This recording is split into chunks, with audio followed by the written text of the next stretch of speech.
Today, we become legends.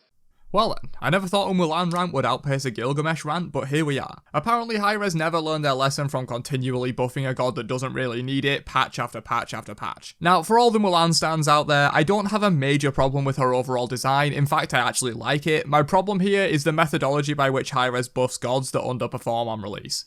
They basically took a god that was, in general, slightly weak at release and turned her into a one-man army that does more damage than most assassins despite building no power and also having CC on top of that.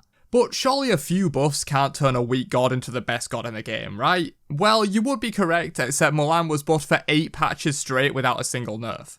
The community barely had time to adjust to the previous round of buffs when a new set comes out 2 days later. This kind of balancing mechanism is dangerous and creates scenarios exactly like this one all the time. Since her release, Mulan has received buffs on average every 2.75 patches, and this result was dragged up by a long 6-month dry period in mid-season 7. Discounting that, and we can clearly see that for a long time she was getting buffed every 1 or 2 patches. This isn't sustainable. Any god being buffed this much is going to cause a problem in the future, and that's exactly what we see with Mulan right now.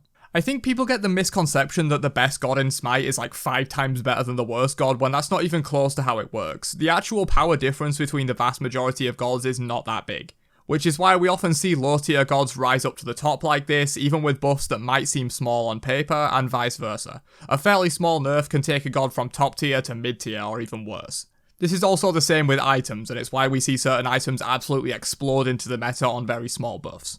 There's also the effect that many people don't realise how strong an item is until a prominent player uses it, but for the most part, small buffs can really break items and vice versa with nerfs. And Mulan's buffs were not small by any stretch of the imagination, nor was she the worst god in the game, she was just underperforming. Just this most recent buff alone was already insane, reducing the training requirements by effectively 1500 on both sword and spear, since they get 1000 off flat and then 10% more skill gain from minions. But really, it's just a stack of buffs that eventually caught up with her and people realised how nuts she'd become in the background over the course of the last season or so. Now, my main problem with Mulan is her damage. I think the rest of her design, the training mechanic giving her huge power spikes, lots of passive stat buffs, etc. is all fine. The damage numbers though are not fine.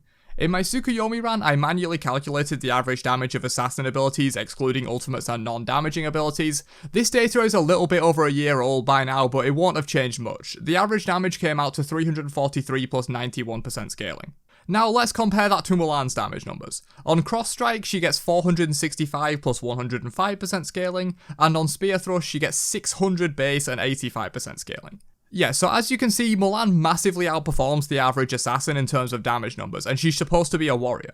But as we know, she's not just a glass cannon either. She also has solid CC, probably slightly below average for a warrior in terms of base kit, though her ultimate does have really good CC. Even Mulan's dash does 350 plus 75%, only very slightly behind the average assassin damage. And before anyone loses their mind in the comments, yes, I am using the adept versions of these abilities to calculate this, and they will be weaker than this early on, but by 8 minutes you should have all your abilities to adept anyway, so for the vast majority of the game, and for probably all your rotations, you'll be doing these base damage numbers. Spear Thrust specifically is the worst defender in her kit by far, and when it's adept it probably is the best basic ability in the entire game. 600 physical base damage on a basic ability is completely unheard of. To put this number in context, as mentioned earlier, this should be adept by 8 minutes, earlier if you're winning the lane. At 8 minutes, the mid laner should be around level 8 to 10 depending on how well they're farming. We'll be generous and say that they're level 10. At level 10, a mage's health is around 1100. Yeah, Mulan's 2 does over half the mid laner's health at 8 minutes into the game.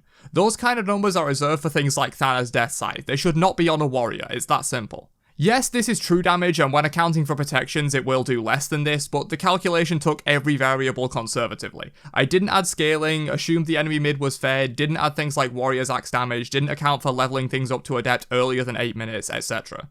Adding all those things would likely negate any damage loss from protections. Spear Thrust isn't the only offender though. Cross Strike also deals way too much damage at 465 base and 105% scaling. Again, all things considered, this could be doing close to half of a squishy's health in the right situation. Even her ultimate does too much damage for all the other things that it does. Divine Mastery hits for 930 base and 160% scaling. Again, this is more than basically every warrior ult in the entire game and more than most assassin ults as well. Plus, it has a root and knock-up tied to it.